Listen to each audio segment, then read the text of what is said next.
கொஞ்ச நாளைக்கு முன்னே கோழி அடை வச்சிருந்தாங்க. நாட்டுக்கோழி முட்டை ஒரு 6 முட்டை வீட்டில் இருந்துச்சு. அப்புறம் அது கூட ஒரு கருங்கோழி முட்டை ஒரு 5 முட்டை வாங்கிட்டு வந்து 2 முட்டையும் சேர்ந்து வச்சேன். நானும் அந்த முட்டைங்களாம் அடையும் வச்சுட்டு அப்புறம் நானும் அந்த கோழியை கண்டுக்கவே இல்லைங்க. பாருன்னு அதுவே மேய்ஞ்சிட்டு அதுவே வந்து உட்காந்துட்டு இருந்து இன்னைக்கு பார்த்தீங்கன்னா அம்மா பார்த்தீங்கன்னா கோழி குஞ்சு சத்தம் கேட்குது பாரு, பாரு கோழி எல்லாம் குஞ்சு போச்சிருக்கா பாருனாங்க.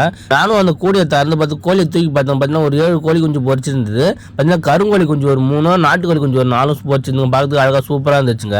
அப்புறம் ஒரு 4 முட்டை பொரியாமலே இருக்குங்க. சரி 4 முட்டை பொரிக்கிற கோழி குஞ்சுலாம் பசி எடுத்துமா சொல்லிட்டு ஃபஸ்ட்டு கோழி குஞ்சு தீவனம் கொடுத்து அதுக்கப்புறம் முட்டையில் உட்காராச்சலாம் சொல்லிட்டு கோழி குஞ்சு அந்த தீவனத்தெல்லாம் கீழே கொட்டி விட்டாங்க. அதுக்கப்புறம் கோழி பார்த்தீங்கன்னா அது குட்டிங்களுக்கு கூட்ட ஆரம்பிச்சிச்சு. அதுக்கப்புறம் ஒரு தட்டில் பார்த்தீங்கன்னா மஞ்சத்தூள் கொஞ்சம் போட்டுட்டு அதுக்கப்புறம் கொஞ்சம் தண்ணியை கொஞ்சம் கலந்து வச்சுட்டேன். எதுக்கு தண்ணி மஞ்சத்தூள் கலந்து வைக்கிறேன் பார்த்தீங்கன்னா கோழி கொஞ்சம் சளி பிடிக்காமல் இருக்கும். அதனால தான் கொஞ்சம் மஞ்சத்தூள் கலந்து வச்சேன். அப்புறம் குஞ்சு பொரிக்காமல் ஒரு 4 முட்டை பார்த்தீங்கன்னா 4 முட்டையில் 2 முட்டை தாங்க நல்லா இருக்குது. 2 முட்டை பார்த்தீங்கன்னா அழுவி போச்சு. சரி 4 முட்டை அப்படியே இருக்கட்டும், அப்புறம் லாஸ்ட்டாக தூக்கி போடலாம் சொல்லிட்டு அப்புறம் கோழி கொஞ்சம் தீவனம்லாம் சாப்பிட்ட பிறகு திரும்பி கோழி திரும்பி முட்டையில் உட்கார வச்சிட்டாங்க.